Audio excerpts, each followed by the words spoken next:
despite this president's coziness with Vladimir Putin, we actually seem to be further away from being able to work with Russia on things like the renewal of START. This is where the president is damned if he does and damned if he doesn't.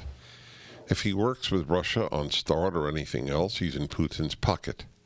If he doesn't, then we're further away from being able to work with Russia. What is the president's coziness with Vladimir Putin?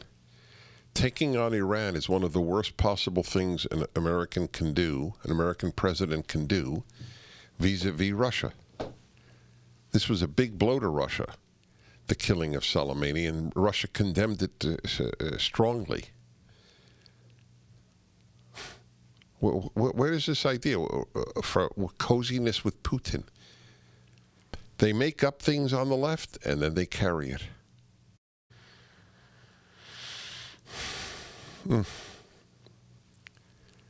What about the giving aid? What about the military aid that he gave and that Barack Obama did not give to Ukraine to fight Russia? 19.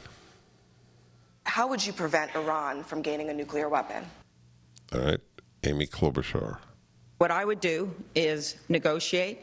I would bring people together, just as President Obama did years ago, and I think that we can get this done. That's it. You got to bring people together. Why didn't I think of that?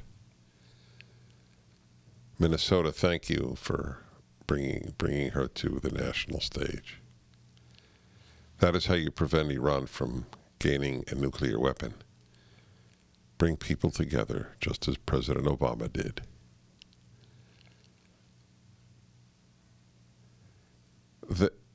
Every leftist, not liberal necessarily, as you know, but every leftist thinks like a child on these matters.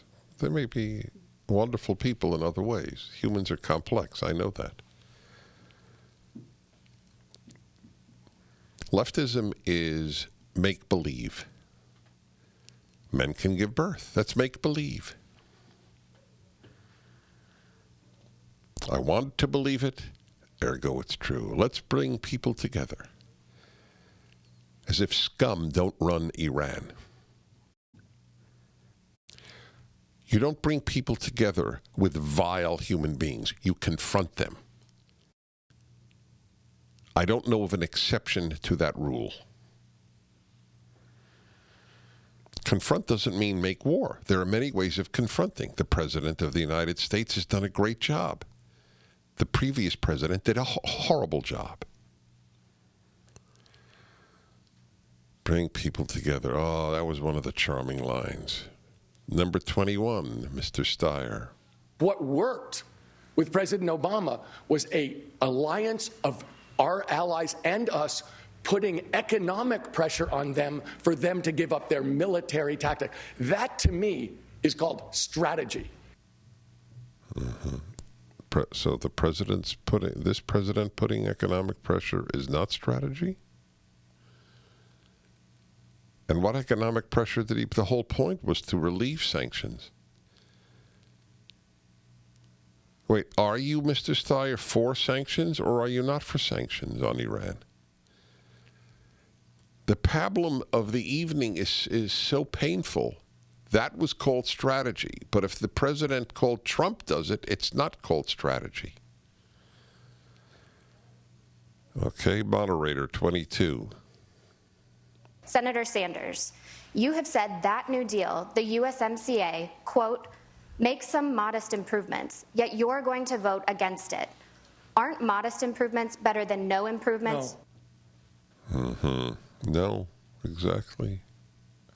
So he gives a number of reasons. Here he is, number 23. Second of all, every major environmental organization has said no to this new trade agreement because it does not even have the phrase climate change in it.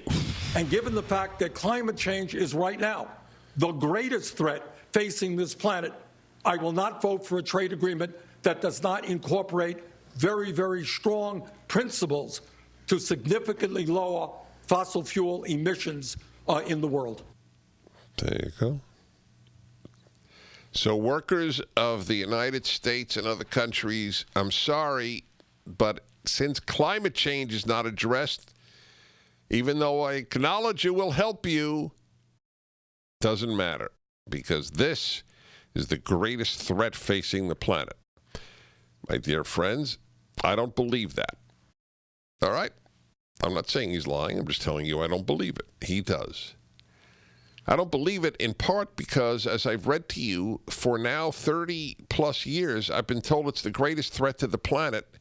Things seem to be going pretty well. Oh, what about the fires in California? Okay.